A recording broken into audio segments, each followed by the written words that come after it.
জাতীয় নির্বাচনকে সামনে রেখে বিএনপির আগামী কর্মপরিকল্পনা তুলে ধরার জন্য টানা কর্মশালার আয়োজন করছে দলটি। কর্মসূচির বিভিন্ন দিক নির্দেশনার পাশাপাশি এতে তুলে ধরা হচ্ছে আসছে নির্বাচনে প্রার্থীরা কিভাবে মানুষের কাছে যাবেন, কি করে মানুষের মন জয় করবেন সেসব বিষয়। আজ কর্মশালার ষষ্ঠ দিনের কর্মসূচির উদ্বোধন করেন দলের স্থায়ী কমিটির সদস্য সালাউদ্দিন আহমেদ। এই তফসিলে অনেককে ভারাক্রান্ত হয়েছে। দিনব্যাপী এই কর্মসূচির আয়োজন ছিল ছাত্র দলের জন্য। বিকেলে দলের ভারপ্রাপ্ত chairman Tarique Rahman virtually London থেকে যোগ দেন কর্মসূচিতে। যে কোনো মূল্যে আমাদেরকে গণতন্ত্রকে প্রতিষ্ঠিত করতে হবে। সমাপনী বক্তব্যে শুরুতেই তারেক রহমান ইনকিলাব মঞ্চের মুখপাত্র ওসমান হাদির উপর গুলির ঘটনার তীব্র প্রতিবাদ জানান। তিনি বলেন, দেশের স্বাধীনতাকে ধ্বংস করতে চায় যারা, তারা ষড়যন্ত্র শুরু করে দিয়েছে। এই ঘটনা তদন্তে প্রশাসনকে সহযোগিতার কথাও বলেন তিনি।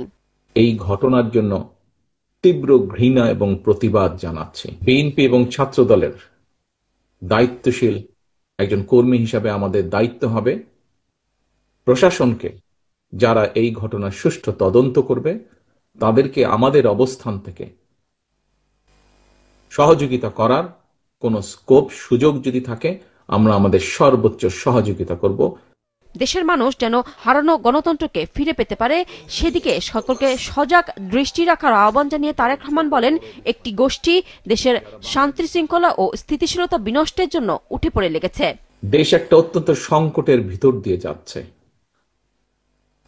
আমরা দেখেছি গত এক বছরে বিভিন্ন সময় বিভিন্ন ব্যক্তি, বিভিন্ন সংগঠনের সদস্যরা হুমকি দিয়েছে প্রকাশ্যে যে প্রত্যাশিত নির্বাচন আগামী ফেব্রুয়ারি মাসে, সে নির্বাচনকে তারা হতে দেবে না, বাধাগ্রস্ত করবে, প্রকাশ্যে হুমকি দিয়েছে। একটি দল, গোষ্ঠী বা কিছু ব্যক্তি এই দেশকে, দেশের মানুষের শান্তি স্থিতিশীলতা বিনষ্টের জন্য উঠে পড়ে লেগেছে। এবং এই কারণেই বাংলাদেশ জাতীয়তাবাদী দল এবং একই সাথে যারা বাংলাদেশের অস্তিত্বে, স্বাধীনতা, সার্বভৌমত্বে বিশ্বাস করেন, দল ছোট বড় বিষয় না, যারা বাংলাদেশী জাতীয়তাবাদের অস্তিত্বে, বাংলাদেশের অস্তিত্বে বিশ্বাস করে, সবার আগে বাংলাদেশ, এই নীতিতে যারা বিশ্বাস করে, আমাদের প্রত্যেকটি দল, প্রত্যেকটি নেতা, প্রত্যেকটি কর্মী, প্রত্যেকটি মানুষকে আজ অতীতের যে কোনো সময় থেকে সবচাইতে বেশি ঐক্যবদ্ধ হতে হবে।